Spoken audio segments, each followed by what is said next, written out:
Ready to make a real impact every day? Join the Active Day Home Care team and help clients maintain their independence in the comfort of their own homes. Make a difference in someone's life as you provide essential daily assistance and protect their health and happiness. Earn up to $20 an hour and enjoy additional perks like optional daily pay, 401k, paid time off, ongoing educational training, and more. Join a team that values care, compassion, and your professional growth. Visit activeday.com to apply. Okay, let's unpack this. What we're diving into today is, a really intense, fast-moving situation out in Los Angeles right now. We're looking at recent federal immigration enforcement actions, the significant protests and clashes that followed, and, pretty controversial decision to deploy the National Guard. We've pulled together a stack of sources for this deep dive. Articles and reports that give us a snapshot of what was happening in LA specifically as of Sunday, June 8th, 2025. That's right. And our mission here is to take these sources and really understand the core of what's going on. We want to trace the timeline, pull out the key events, explore the different perspectives being presented in these reports, and really dig into what the deployment of the National Guard signifies, in this specific context. Exactly. Think of this as your way to quickly get informed on a complex story that's, still unfolding. So let's jump right into the sources. They seem to point to Friday, June 6th as the day things really escalated. That's definitely where the tension started mounting. On Friday, ICE immigration and customs enforcement officials were conducting a series of operations across Los Angeles County. The reports mention federal search warrants being served at multiple locations. Right, multiple places. Exactly, and they specifically highlight a clothing warehouse in the Fashion District as one key site. And these weren't just investigations, they led to actual detentions, right? Yeah, a wave of... Absolutely. The initial figures reported on Friday mentioned, I think, 44 arrests. But by Saturday, the numbers from the sources had climbed quite a bit, indicating over 120 people had been detained. DHS, the Department of Homeland Security, they put out statements clarifying that some of those detained allegedly had ties to criminal organizations or prior criminal histories. Okay, but even with that official explanation, the sources say immigrant rights advocates immediately voiced pretty significant concerns about transparency, legality. For sure. And that, according to the reports we looked at, was the immediate fuel for the public outrage. The spark, basically. It certainly seems like it. The protests kicked off almost instantly on Friday evening. Reports placed the initial demonstrations outside a federal building downtown, apparently where some detainees were being held. And you can tell the atmosphere was already charged from the start. The sources describe chants like, set them free, let them stay, and some graffiti appearing on the federal building itself. Yeah, and that intensity definitely didn't fade by Saturday. If anything, it spread. The demonstrations moved beyond just downtown LA to other parts of the county. Paramount and Compton are specifically cited in the sources as key locations where things really heated up. Tell us about what happened there. What do the sources actually describe? Well, in Paramount, near a Home Depot, reports say protesters directly confronted federal agents. They were attempting to block vehicles, clearly showing their anger over the immigration operations.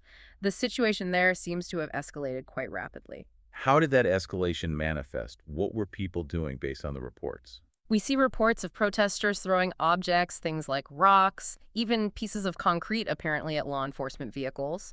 Federal agents, including Border Patrol and other DHS personnel, they responded by deploying riot gear. Riot gear, okay. Yeah, and they used tear gas, flashbang explosives, and pepper balls to try and, disperse the crowds. And Compton saw similar volatile scenes. It wasn't just Paramount. No, similar story in Compton. During an anti-ICE demonstration there, one vehicle was reportedly set on fire. Images circulated showing burning cars, graffiti. It looked pretty intense. The LA County Sheriff's Department sent over 100 deputies to Paramount alone. Sheriff Robert Luna is quoted in sources stating the crowd there grew to between 350 and 400 people, and that it definitely became violent. So even heading into Sunday, June 8th, the protests were still very much active, no sign of stopping. Not at all. They continued in downtown Los Angeles with calls for mass mobilization outside Los Angeles City Hall. And the sources describe clashes between protesters and law enforcement intensifying further on Sunday. And it wasn't just the local police involved by then, was it? Federal officers, too. No, you're right. Federal officers were heavily involved by Sunday. They were described as wearing identifying patches, ICE, FBI, and carrying rifles. Tear gas was used again to disperse crowds, this time outside the Metropolitan Detention Center downtown. So more tear gas. Yeah. And the LAPD declared unlawful assemblies in several areas, issued dispersal orders, and made multiple arrests. Their count, as of Sunday morning, was 29 arrests, primarily for failure to disperse. And one of those arrests was kind of a notable figure, wasn't he? According to the reports. Yes, David Huerta. He's the regional president of CIU California, the Service Employees International Union.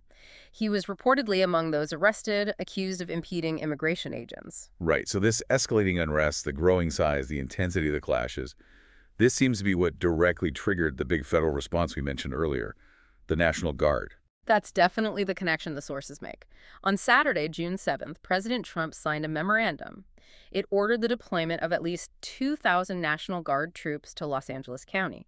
Defense Secretary Pete Hegseth confirmed this mobilization pretty quickly on social media. He said troops would deploy immediately. Immediately. Wow. And I added a warning that active duty Marines from Camp Pendleton could be mobilized if the violence didn't stop. Wow. The possibility of bringing in the Marines, that's a serious escalation. And guards started arriving quickly. Very quickly. Early Sunday morning, elements of the California National Guard's 79th Infantry Brigade combat team began arriving. Initial reports put around 300 troops on the ground across 3 locations in the greater LA area. 300 to start. Right.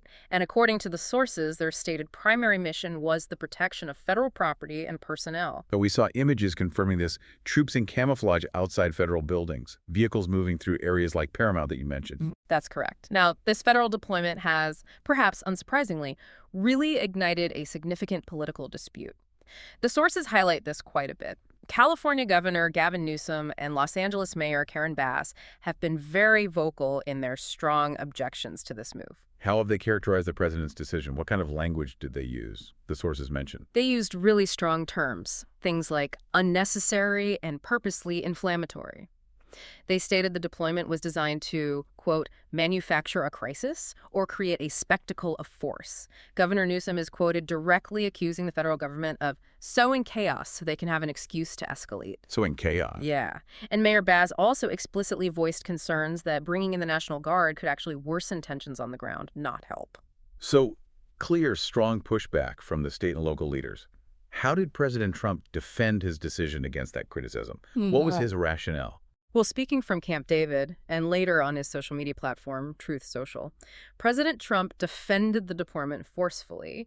He consistently labeled the events in Los Angeles a riot, not a protest. The clear distinction he was making. Very clear. And he emphasized the need for very strong law and order.